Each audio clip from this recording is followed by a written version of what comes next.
Okay, today we're going to look at how do angles and triangles work with the stuff that we've already done. We know that from before that all the angles in a triangle add up to 180 degrees. So for this one here, we've got an angle of 50, an angle of 60, so we know that the third angle has to be 180 minus 50 minus 60 would give us 70 degrees. So we know that that top angle is 70 degrees.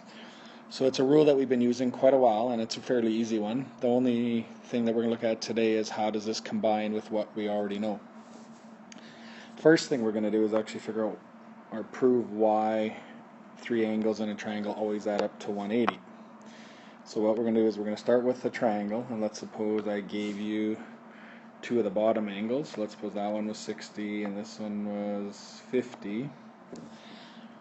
How we're going to prove that that other angle has to then be 70 is we're going to make a parallel line. So if we add a parallel line to there and there, so now those two lines are parallel. Now what we do is if we sort of imagine these two parallel lines and this one was extended, we have the 60 degrees on the interior, so that means the alternate interior also has to be 60 from the rule that we did before. And we can kind of extend it the same way for the other side, so that means our 50 degrees, its alternate interior, that'll be the same, will be right there. It'll also be 50. So now that we have those two angles being the same, we also know that all three angles in a straight line are supplementary, right? This whole thing is a straight line, right? We made a parallel line, so that means that thing has to add up to 180. So therefore the missing angle is 180 minus 60 minus 50, which will give us our 70 degrees that we thought it was right off the bat. So you can see the 180 rule works for a triangle because basically we're just using parallel lines and alternate interior angles to help prove that. You don't need to understand the proof, but what you have to do is just remember that all angles in a triangle add up to 180, and you can use those to solve any kinds of problems. So let's do a couple quick examples. So the first one, let's suppose we have a triangle that looks something like that, and we're going to we'll extend this line a little bit. Okay, so we've got, let's suppose this angle here is 138 degrees. Let's suppose this angle is 168, and the question is, what is that top angle up there? Okay, so using a few different rules, we know that these here are supplementary, so that means that little angle has to be 180 minus 168, which would be 12 degrees.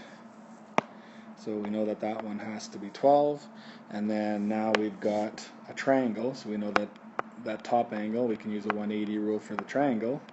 So we'd have 180 minus 138 minus 12. So that'll give us 150, so 180 minus 50 is 30.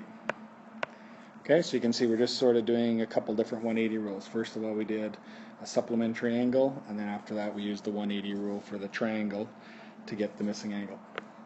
Okay, let's try another one. Okay, so let's suppose that was our triangle. We know that this angle here is 110, and this angle over here is 35, and the question is, what is angle X? Okay, so in this case, we got a few different ways of doing it. We can use the supplementary rule again, so we know that if that angle is 110, these two would then have to add up to 180, so that means that one has to be a 70. Or we also know that these two have to add up to 180, so that means that one has to be a 70. Or we could use the idea that the two 70s are opposite of each other. So whichever rule you want, we can figure out that that would be a 70, and then after that we now have our triangle, so 180 minus 70 minus 35, so that should give us 75 degrees for our missing angle. Okay, so whether you use supplementary, opposites, it doesn't make any difference. Just pick one of the proofs that we have and use that to solve. Let's do one more.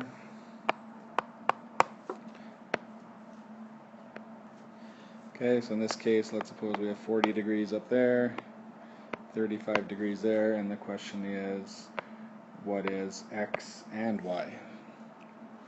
Okay, so the first thing is we've got our triangle, so let's do the 180 rule for the triangle. So 180 minus 40 minus 35 would give us 105. So we know that that angle of the triangle is 105. Now we know x has to be 105 because it's opposite. So those two are the same. And then we know y. And the 105 are supplementary, so therefore y would be 180 minus the 105, which is 75. Okay, so you get the idea. We're just combining old rules with the triangle rules that add up to 180, and that's it for today.